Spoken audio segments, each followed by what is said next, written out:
Depuis ce matin, j'entends partout parler du JetTex. Ça, c'est le bébé fait maison de chez Dixon. Tout à fait, c'est le produit phare qui est utilisé aujourd'hui pour tout ce qui est application de décoration murale, tendue ou collée en tapisserie. Alors vous êtes un incontournable du salon, un fidèle parmi les fidèles.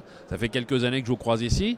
Il y a effectivement des nouveautés parmi vos produits. Il n'y a pas une révolution, il y a une évolution petit à petit avec des labellisations, des certifications qui passent d'année en année. Complètement, c'est-à-dire que sur l'application de décoration et d'aménagement mural, on est passé simplement au départ d'un besoin simplement de toile imprimée. Et aujourd'hui, il y a des exigences réglementaires qui se sont imposées à nous en termes de santé humaine, en termes d'environnement. Là, par exemple, cette année, on a sur la toile JetTex que l'on vient de nommer une nouvelle norme qui satisfait l'environnement d'une norme jouet, ce qui permet l'utilisation de la toile en école, en crèche, en hôpitaux.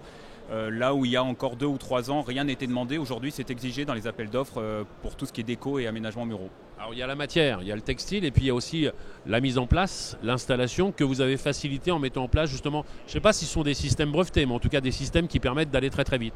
Alors, on peut poser la toile JetTex de 2 manières. On peut la poser comme une tapisserie collée, donc dans ces cas-là avec le même mode opératoire que l'on connaît tous. On en colle le mur et on vient maroufler la toile. Et puis il y a également maintenant des systèmes de petits profilets de tension, PVC, qu'on vient poser sur le mur, ce qui permet de poser en quelques minutes une toile tendue et sans avoir à préparer au préalable le mur derrière et de pouvoir la changer en un éclair sans travaux ou sans perturbation du lieu. Donc ça permet de tout envisager, des applications très longues en collé ou des applications plus courtes en tendu. Sur ce salon, quelles sont les personnes qui viennent vous rendre visite? Est-ce que ce sont des architectes, des décorateurs? Qui vient vous voir exactement?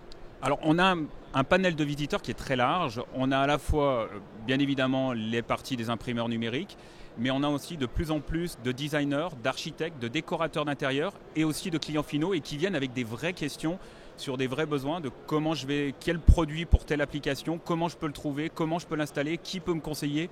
Donc voilà, on commence à avoir sur ce salon-là, sur ces prints, toute la chaîne d'utilisateurs de l'imprimeur jusqu'à l'utilisateur final. On avait jusqu'à présent des commerçants qui venaient vous voir parce qu'on était dans le retail, dans l'objet publicitaire ou en tout cas dans la signalétique d'une certaine manière. Aujourd'hui, vous nous le disiez, on va dans les écoles, donc les collectivités locales viennent certainement vous rendre visite. Est-ce que le particulier commence à être un petit peu friand de ce genre de choses? Alors, ça reste encore minoritaire, mais effectivement, c'est rigolo. Mais oui, effectivement, on a eu des demandes hier sur des choses très unitaires, très personnalisées. Et on était loin de l'univers du bureau, loin de l'univers du magasin. Mais la demande de personnalisation est en train de quitter la sphère publique pour aller vers la sphère plus intime, plus personnelle. L'outil, le savoir-faire, tout le monde l'a maintenant à travers les différents interlocuteurs qu'on peut trouver sur ce salon. Est-ce que l'objectif, c'est pas justement de créer des passerelles, des liens pour que le particulier demain puisse trouver une solution à son problème? Alors là, vous venez de toucher le point ou la clé de voûte de tout ça, c'est que d'arriver à mettre en connexion tout ce petit monde, c'est-à-dire que là où on a gagné, c'est que tout le monde a besoin et a compris dans quel sens aller. Maintenant, il y a effectivement les passerelles qui ne sont pas encore tout à fait faites entre le designer, le poseur, l'imprimeur, le fabricant de la matière, le distributeur.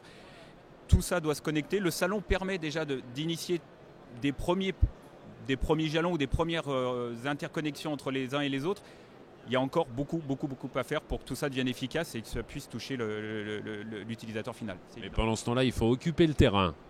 Là, il ne faut rien lâcher, il faut surtout rester convaincu sur la volonté de développer ce segment-là. Et occuper le terrain, vous le faites bien depuis quelques années. Merci Fabien. Merci Stéphane.